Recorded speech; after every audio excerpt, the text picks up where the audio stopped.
victims of a past history.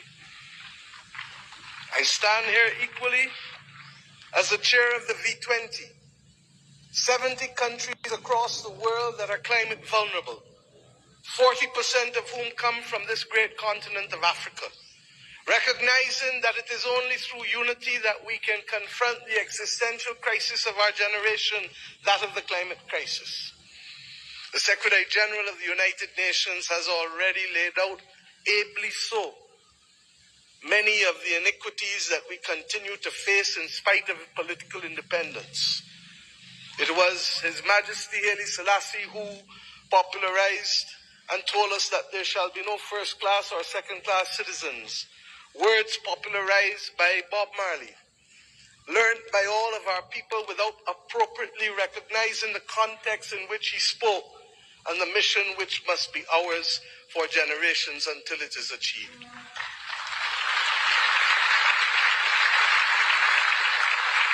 He told us that there would be war if there were first-class and second-class citizens. He told us that there would be war if the color of our skin was more significant than the color of our eyes.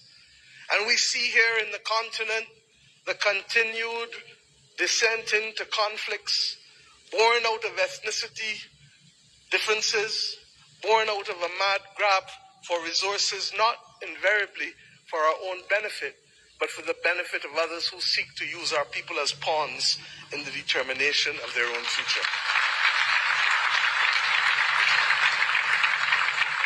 But we stand here as proud people, and we have enough among ourselves to know the difference between right and wrong, and to forge a future that is not for a few, but for the many.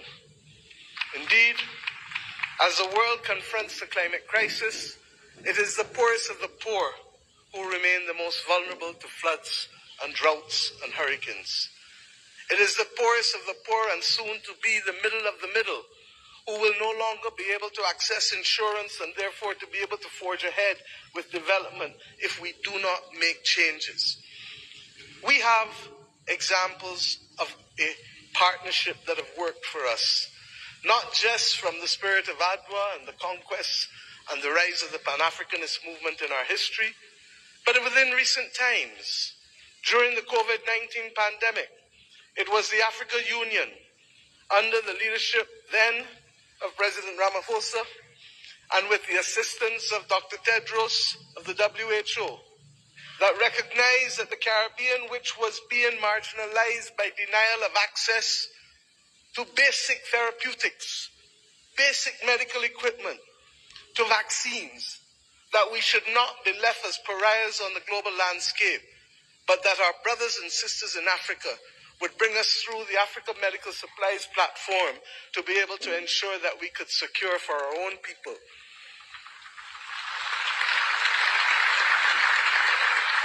It was with the solidarity of many of you in the Africa Union that the Bridgetown Initiative has been able to take root and to make a case for a more modern and a fairer system that allows us to be able to access finance and to be able to put in place measures that allow us to be able to pause our repayment of debt during the period of necessity for rebuilding after horrific climatic events. We have seen how partnership helps us. We do not need any more evidence. What is required of us is to lead the way to peace, to prosperity, and to justice. And the reparations which we call for the international community to be able to recognize, first and foremost, with that which we ask from each of our children. Say sorry. Say sorry. And mean it.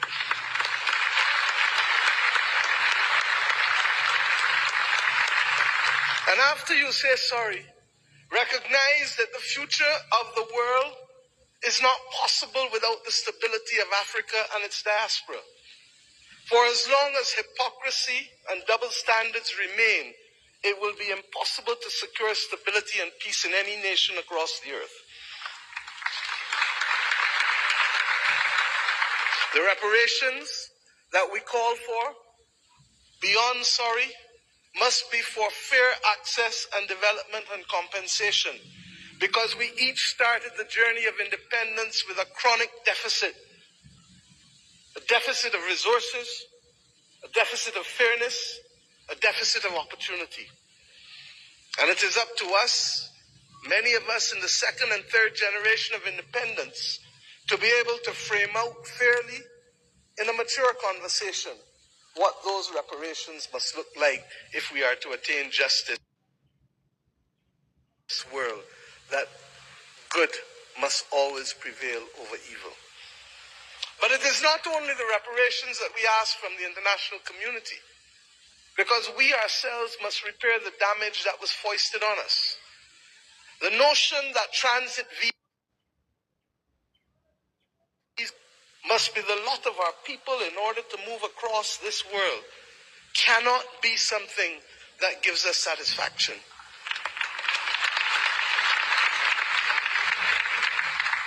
To go east and to go west, we are first forced to go north. It is not right. And it is not beyond the heads of government and heads of state, the region of the Caribbean community, and of the continent of Africa to determine that we must stop talking about, but simply do what is necessary to build the air bridges and sea bridges to guarantee that we control our destiny. I ask us to reflect on this because it is this simple act, apart from our music and our culture and our food, that will guarantee that it is not simply heads of government and heads of state that will meet in Accra or Bridgetown, but it is ordinary people who will be able to trade and to move from the closest point of Dakar to the closest point of Bridgetown, to be able to open up the opportunities that technically ought to be available not just simply through the Africa Free Trade Area or the CARICOM single market and economy, but through the combined opportunities provided by both. I ask us equally to recognize that in an era where AI is threatening to redefine what humanity can do and even if we can survive, that it is not ours to be the victims once again of technology as we were with gunpowder, but it is for us to help shape the future of the world, because more often than not it is Africa and its people who have brought the humanizing forces to bear on civilization. And if we are to be the cradle of civilization, then we are to be the protectors of people and planet, of humanity, as we go forward. And some watching on may say, how? And I say, how not? How not does a continent that has 40% of the world's minerals not be in charge of helping to secure the destiny and stability of the planet? How not does the numbers of our two communities, who constitute a third of the world's states, not act in singular purpose to forge the kind of world that we want, and to be able to ensure that the institutions that deny access to us, to hear our voices as reflective of the continent and of the small island developing states of the world, how do we not secure that admission, which is not only just, but a moral imperative if the world is to have stability in this 21st century? My friends, I ask you, how do we not secure this victory when 1 in every 5 and possibly 1 in every 4 persons on the planet will come from this continent and its diaspora? Those who lead today have a moral imperative, not just to our citizens in our own countries, but above all else, to unity. The spirit of Adwa demands of us that we recognize that even in the face of the greatest technology being foisted upon us, that we can rise and win if we act in unity. This has been a message not given by our generation alone, but by previous generations of African and Caribbean leaders. But we ask ourselves, why does it elude us? And the answer comes not from outside, but only from within. When I speak of the USA with affection, I do not only want to speak of that which is known in the Americas. I want to speak about that which ought to have been possible if the 1884 Berlin talks did not take place. The possibility of the United States of Africa, which is as diverse as India, which is as diverse as China in terms of ethnicity and language and religion, but which is entirely possible if we see not ourselves first, but we see the unity of ourselves together. This may be the cry of a naive and romantic daughter of Africa. But if that is the case, I prefer to die being a naive and romantic daughter of Africa than one who is cynical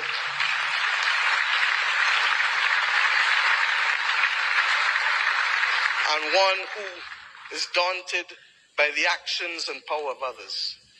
We know what it is to stand in unity with you to fight apartheid and to fight for the liberation of the peoples of Africa. For when President Castro stood to send people from his own country to Southern Africa to free your people, it was in my own country that the planes refueled, ensuring that that battle was possible.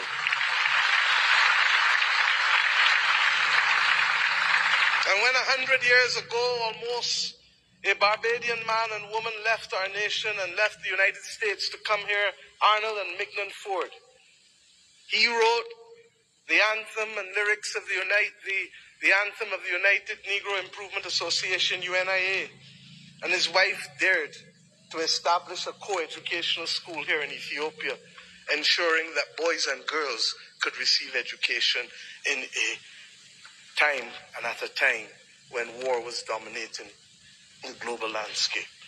They chose to see light rather than darkness. I ask us today, in tangible terms, that will allow our people to travel, that will allow us to pool our investments to ensure that the people of Africa not be denied the electricity that is so necessary as a platform for participation in the new world. I ask us not only to pool that investment, but to also ensure that we pool our voices, because there is too much division in this world today. There is too much war and there is too much conflict. And we know what precipitates and causes that. If we leave Addis Ababa with the commitment that the world is not going to be safe without a prosperous and stable Africa, then we understand what is the moral imperatives we must undertake in each of our countries to secure that unity of purpose and to secure ultimately the saving of the people and planet. I ask you today to recognize that, and I thank Prime Minister Abiy Ahmed for agreeing that the first in-face summit of CARICOM and the Africa Union should take place here in Addis Ababa on the 7th of September of this year of our Lord.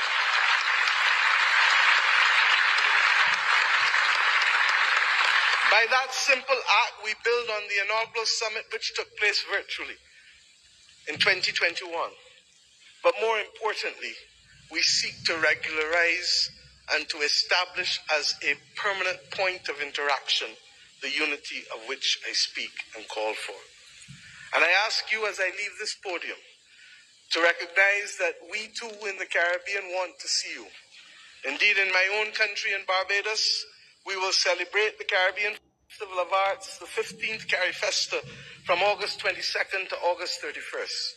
And we do so not only asking for those from Cuba and Bahamas in the north, to Venezuela, to Suriname and Guyana in the south, to Belize in the west and the Eastern Caribbean to come together to express our commitment to each other creatively through food and fashion and music and dance and art and sculpture, and talk of philosophy, talk of religion, talk of who we are, talk of the future.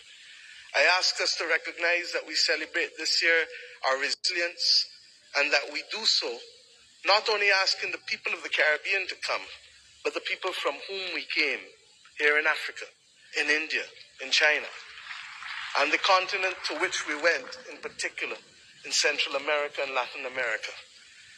This is our moment to show the world that we were not simply apostrophes to the history and the modern history of humanity, but that truly we are the ones who can level the playing field and to create the opportunities that will allow the world to see people, hear people, and feel people, and to value the planet and its biodiversity at the very time when it is greatest in crisis. Let us remove the scars of history and be firm craftsmen of our faith, recognizing that the only people who can stop us now are we, but ourselves. We have to emancipate ourselves from mental slavery and to build the future that our people want of us and to give them that pride that is theirs. And we must do so in the spirit and with the results of Adwa. Thank you.